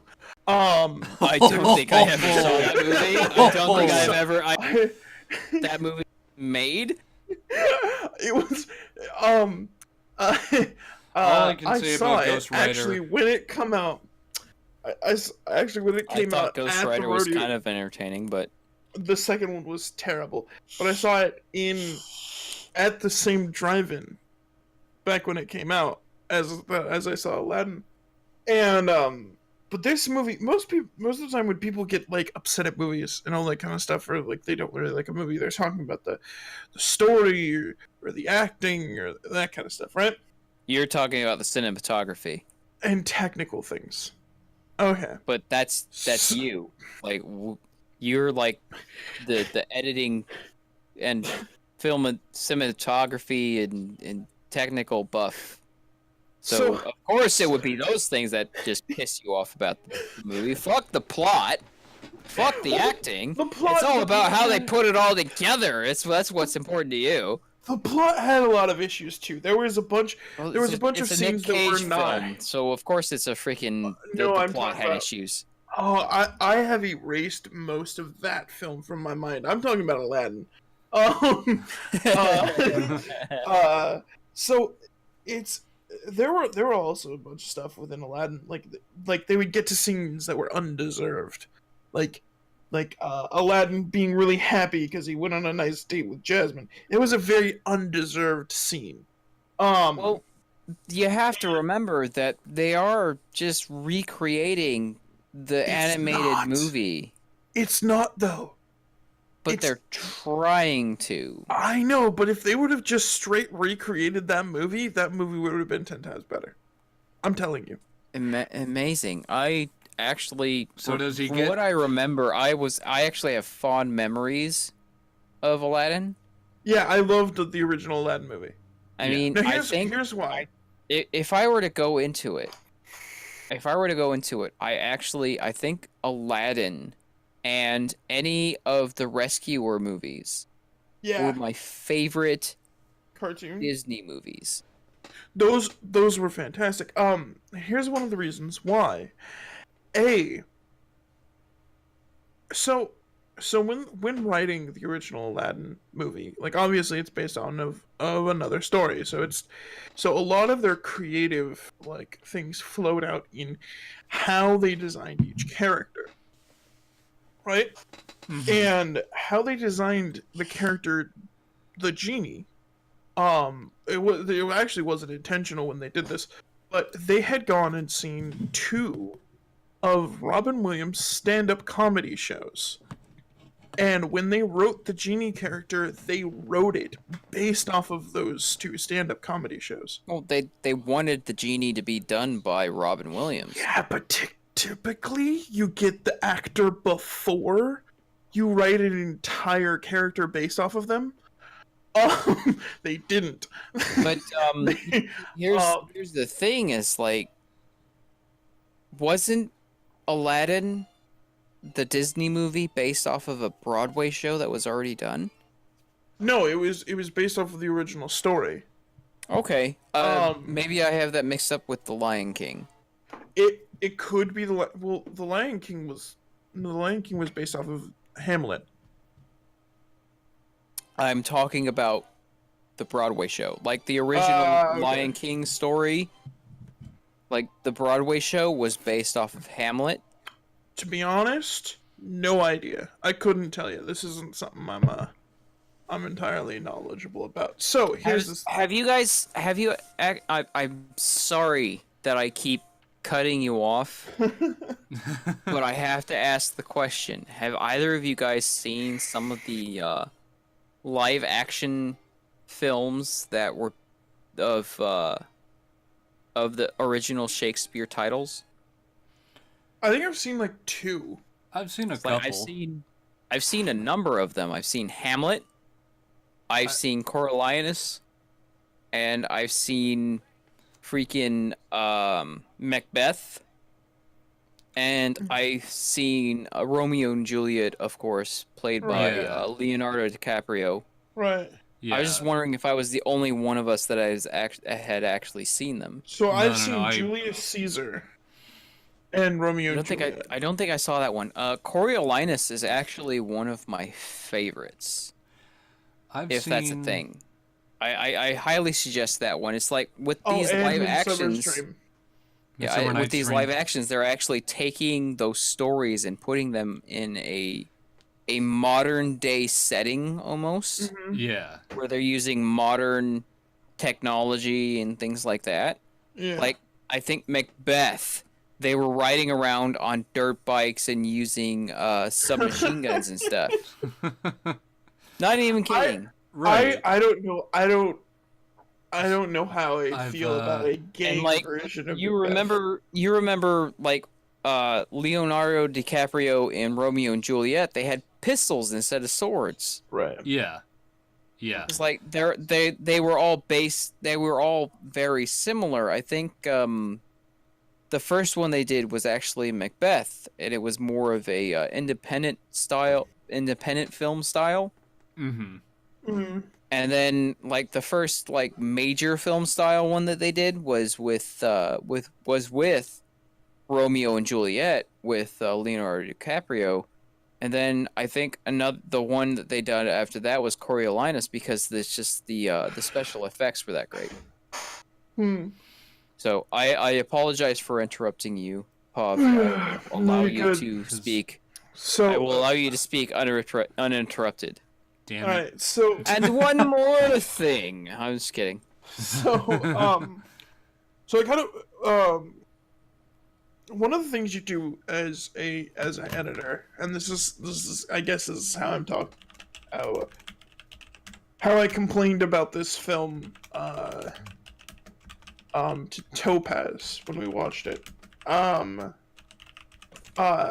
Obviously there was like issues with the film. Like they decided to rely on cringe comedy in the extra scenes, which was really bad. I didn't actually become all that affected by it because I didn't give a shit about the characters. You mean like Crank calling the Empire in The Last Jedi? No, like having an extremely drawn out introduction of Prince Ellie to Jasmine, where Prince Ellie just cannot form a sentence, and it was like a solid 5 to 10 minutes. Oh, jeez. It was bad. So one of the things that you do when you're a sound designer and you're an editor of a film is you have visual cues match music with the audio cues, especially if you have voiceover.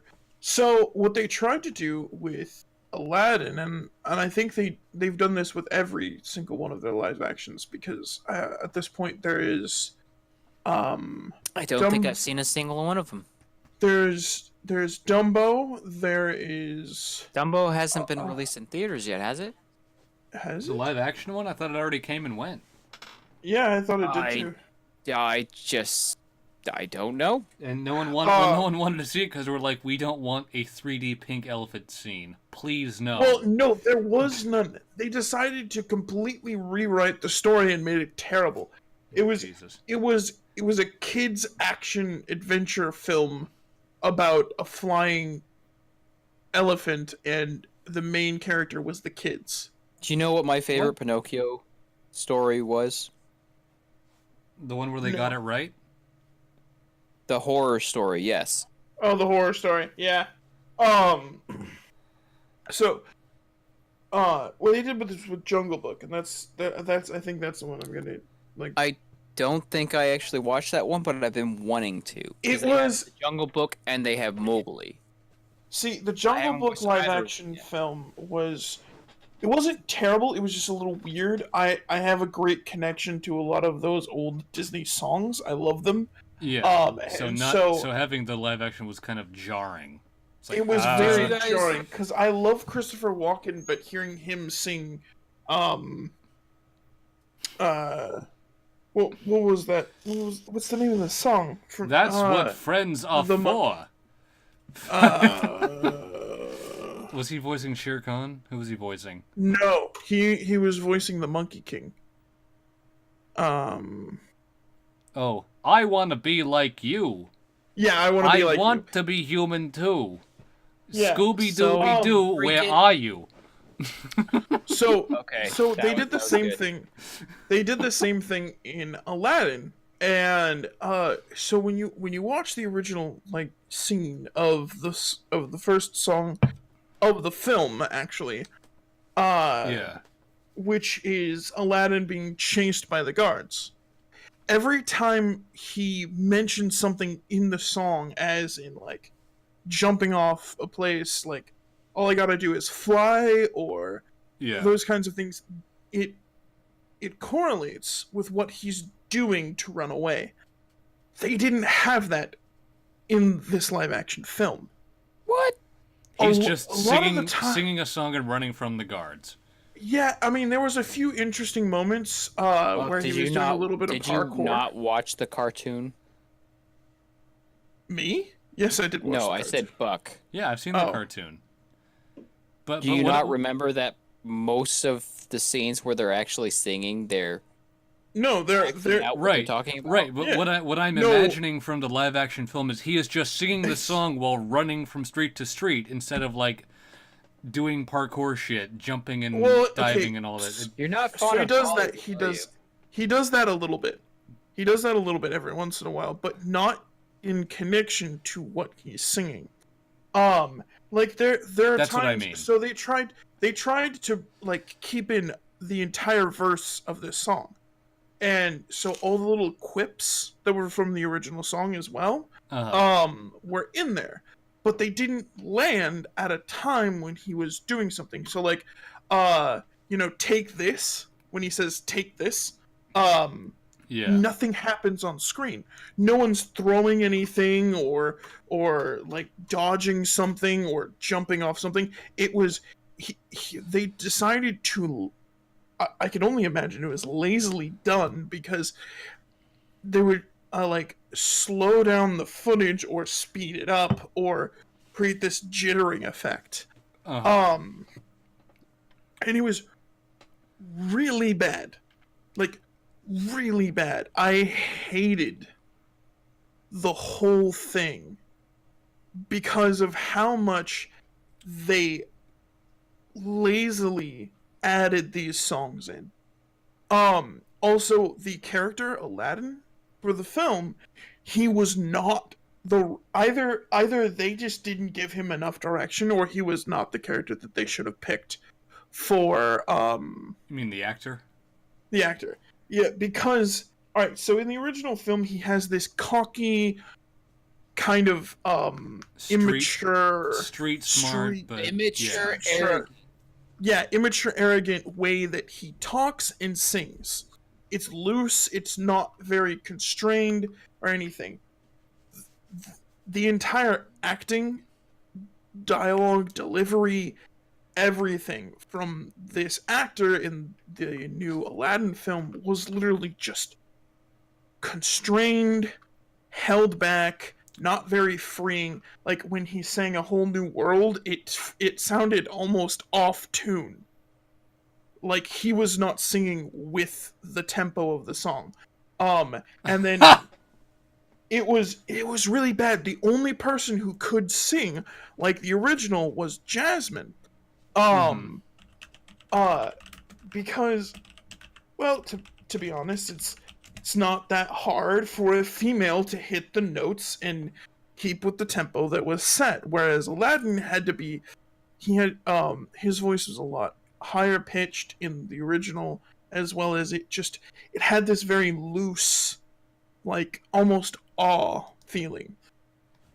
Then there's I will say this. It is hard to find an actor who can act in a way that a voice actor can. That's true. That's true. But then what you do is you rewrite the character to fit the actor.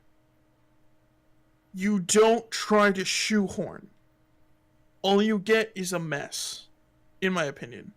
And which leads me to the genie. Okay. Oh my god. So all of the songs were written in a lounge singer, big band, giant, just huge presentation, like That's all genius. exciting. Yeah, that's how the songs were written. Will Smith, I love Will Smith. I like a lot of the movies he's in, but he is not a singer. B, he can't get that low when singing. Yeah. So, whew, he sounded off pitch the whole time, and it really couldn't hold notes. So the song felt inconsistent. It was really bad. I almost wish they would have just changed the character. I almost wish they would have just rewritten the character to be Will Smith instead of trying to make Will Smith Robin Williams. Yeah, no, I think that's how they should have done all of the movies, is rewrite the movies so that they're the same story, but not the same movie, air quotes around that. Because then it maybe it would have actually been, entertaining, and it would have left some value really to seeing both films. Because if you've seen the Jungle Book, you don't really need to see the live action Jungle Book.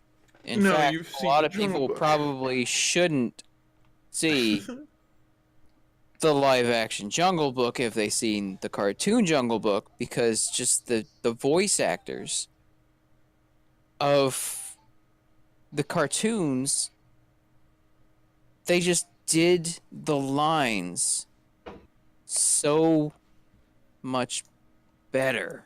Well, it's not only that. There was also a lot of things that was done with Aladdin that's different. So like, two big things. The transformations of Genie within the songs. It was very much played towards the character of who Genie was. He referenced pop culture. He referenced all these different kinds of things in the way that he Broke.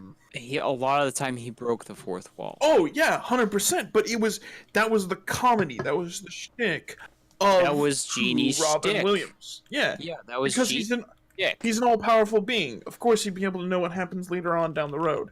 You could make that argument. Semi-phenomenal, nearly cosmic power. Actually, so the actual canon from this film statement of what a genie is I think they say it like 4 times throughout the film, is a genie is an all-powerful being. That's not true, though.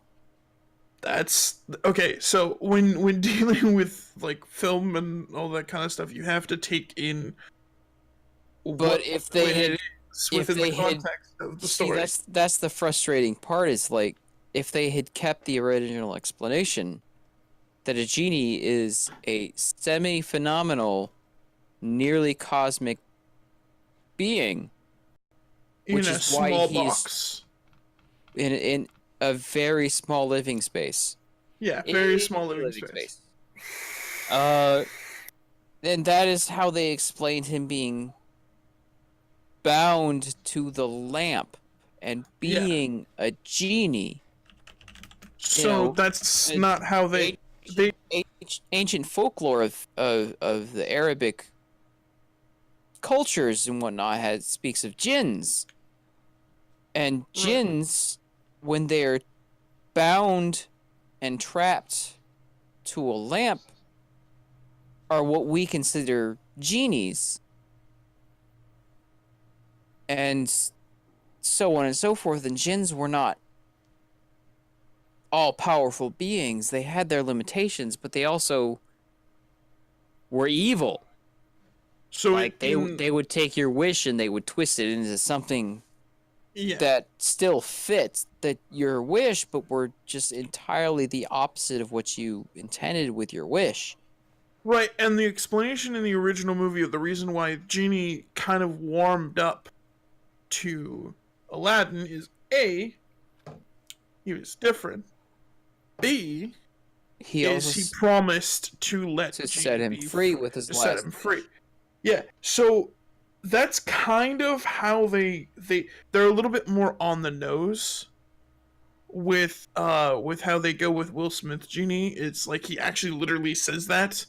He spends a little bit more time than I would have liked bringing up the fact that Aladdin is not the same person who would find the lamp. He's not the evil human being who you'd want to mess with their wish. He's just a kid. And there was a lot of issues that I had with the film. Like they added in so much cringe comedy to it and it didn't work. And the delivery of the lines didn't feel right either. Disney and cringe comedy just don't mix. I'm one of those people who just, for the most part, can't stand cringe comedy. Neither can I. It's like I hate most comedies these days because that's what it is. It's cringe comedy. It's meant to make you cringe. It makes you go, ew. See, my favorite type of comedy is juxtaposition. It's beating a man to death with the song "Wonderful, Wonderful" by Bobby Villin. It's an old oldies song, but it's just wonderful, wonderful. You know, this happy like oldies sound while someone is taking a bat to someone's head. That's my type of comic. What was the 90s movie that they actually did that in? Oh, I don't know. There was they did that in I think in Wanted, when the main character finally stands up for himself. He walks over and hits What's his face with the keyboard? yeah, and they play something along those lines.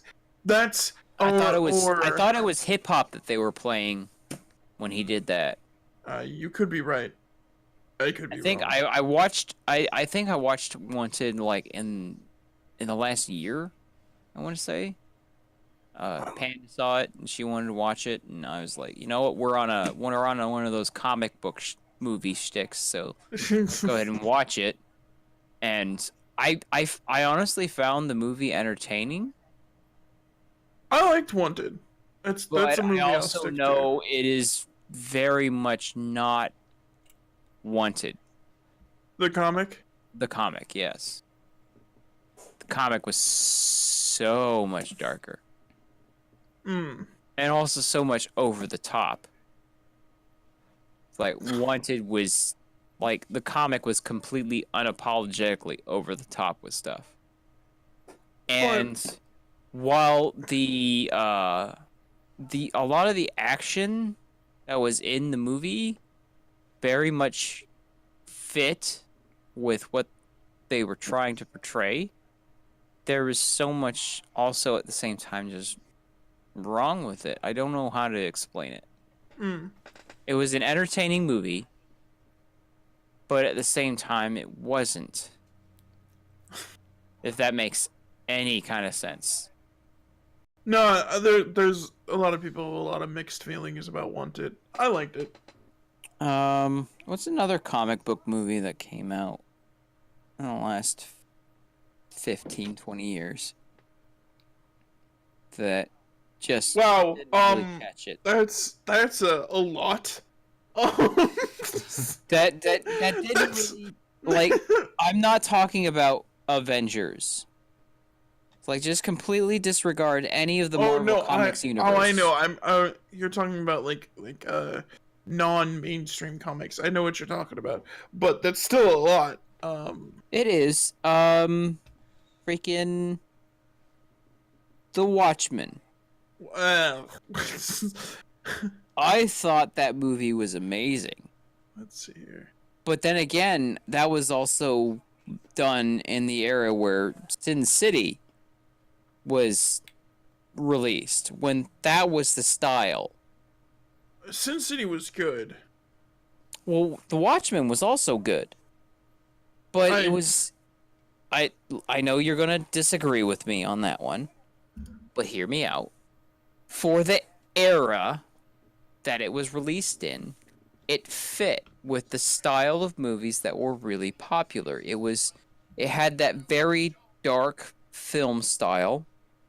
It had the very gritty type of story where there wasn't really a clear hero, wasn't really a clear villain, and everybody looked bad and good at the same time. They had their quirks, right? It was very... all of the characters were very human. So when it came out, I think it was, what, 2006? 2005? Somewhere around there? Mm-hmm. That was, like, right around the time where Sin City came out, and there's a video game, I can't remember what it's called, that was kind of the same way. And, what's that called? Freaking main character is Dante. It's a video game. Devil May Cry. Devil May Cry came out, and they first started experimenting with the concept of bullet time in video games. It's this movie, this game that I keep thinking about. Hard boiled? Max Payne? Max Payne. Okay. Thank you.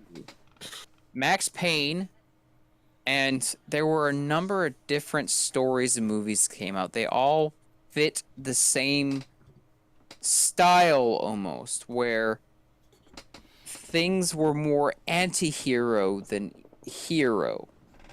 Mhm. Characters had a more human feeling to them, where they weren't. Kick-Ass? Kick-Ass is a little bit later. Okay. So going back farther. Yeah, Max Payne came out way before Kick-Ass. No, I thought you were referring to, because you were saying you were thinking about movies. No, it's just that you Um, had a bunch of different, not so much movies, but stories. Because back in this time period, back in this stage of video games and books and movies, they were all very much linear. They weren't really giving you a choice. They were giving you a work through the story because that was the style. They didn't really start doing the open world concepts just yet. It was probably a couple of years. MMOs were the only thing that were doing the open world style for anything just yet. Right? Because they could do that. You had that monthly subscription thing going on, and you had massive amounts of players playing. MMOs were the only ones who could afford to do an open world just yet. Right? You had Right. Max Payne. You had Sin City. You had even Wanted came out at this time, I think. You had freaking a couple of them. And they all just kind of fit this overall style that was just all the rage at the time, where instead of characters being clearly defined as good, like the heroes being clearly defined as good and the villains being clearly as defined as evil, you had something a little bit more nuanced, per se, where all the characters, it was kind of more of a muddiness to them, where no one was exactly good, but no one was exactly bad. They just leaned a little bit more one way than the other. So Sin City and The Watchmen were perfectly good movies for the times they were made, but nowadays maybe not so much. I think I think Dread actually falls in with that very same style, but it was made in a modern time, which is one of the reasons why I think it sticks out so much in a lot of people's minds as being just so different and amazing at the same time. If it was made back in, so let's go with 2004 or 2005, it probably wouldn't have, because it was just like a lot of the movies and a lot of the stories, games, books, movies, whatever, that were coming out at the time, where you had this character who was clearly mixed, not necessarily good as we would define as good, but also at the same time not bad as we would define bad. He's somewhere in between. Yeah. So it's, I don't even really remember where I was going with this at this point, but 2001, 2002, 2003, 2004, 2005, those 4 years you had a number of stories that came out that all had this overarching tone of, the world's more gray than it is black and white. There's more somewhere in between. There is just straight pure good and pure evil. And I kind of miss that. Because if you think about Dredd, think about Dredd as a character. He's not good. No. He would be classified as a lawful good character because he follows the rules of his society, of his belief system as a judge. But he's not good in the sense that he kills people without hesitation. He kills people for no distinguishable reason aside from whatever situation they're in at the time. But by the laws of his society, harsh punishments are what they are. They're the punishment. You know, you have situations where he's good, where he had the vagrant who was hanging out in the doorway. He said he told him that if he was still there when he came back, it would be a time served in the isolation cubes.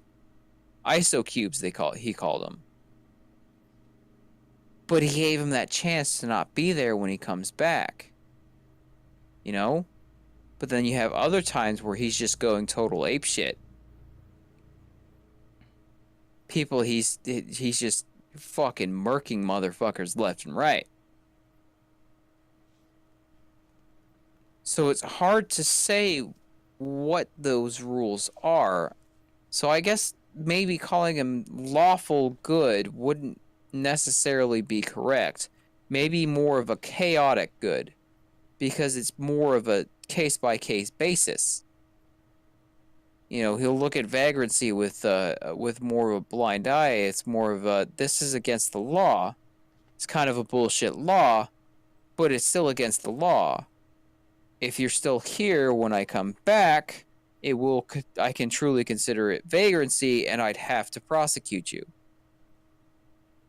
Right? But whereas in people trying to kill him or trying to kill other people, there is no holds bar, do not pass go, do not collect $500. You're trying to kill me, or you're trying to kill this other person, I'm gonna fucking kill you. No freaking qualms about it. No freaking remorse whatsoever. Just boom, dead. So I honestly, I want to say he's a lawful good or somewhere between lawful and chaotic good. But he's not necessarily the good as we would portray him as you know, I don't even really know how to explain it at this point. Well, to be honest, it is 8:13. Holy Gone shit. for more than 2 hours, man. Yeah. We have been going on about absolutely nothing at all I'm going on about movies. for 2 hours. Ladies Yeah. and gentlemen, this has been your discussion about movies and bullshit for 2 hours, locked and loaded, apparently. Yeah, emphasis on the loaded. That Smart Pig didn't look at the chat at all this entire time. No, we could definitely tell that. I didn't. I just didn't. That being said, though, ladies and gentlemen, thank you for joining us tonight. I know it was not exactly a typical locked and loaded night, but for some reason we just kind of went with what the flow went with. Gentlemen, closing arguments. Fuck,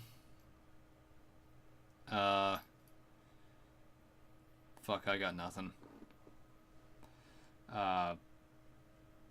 Yeah, I got nothing. That's That's it. I got nothing. That's okay. Your struggles are what we're really entertained by. Pav. Companies should stop selling movies off of big name actors and start writing movies. I am in towards the total actor. agreement with you. My closing argument would be, sometimes it is better to let a conversation just flow as it will go than forcing it to one topic or another. Yeah. And this was nice. with that, And with that, ladies and gentlemen, if there are actually ladies and gentlemen in the audience, since I'm not paying attention to that, thank you and good night. Good night, everybody. Good night.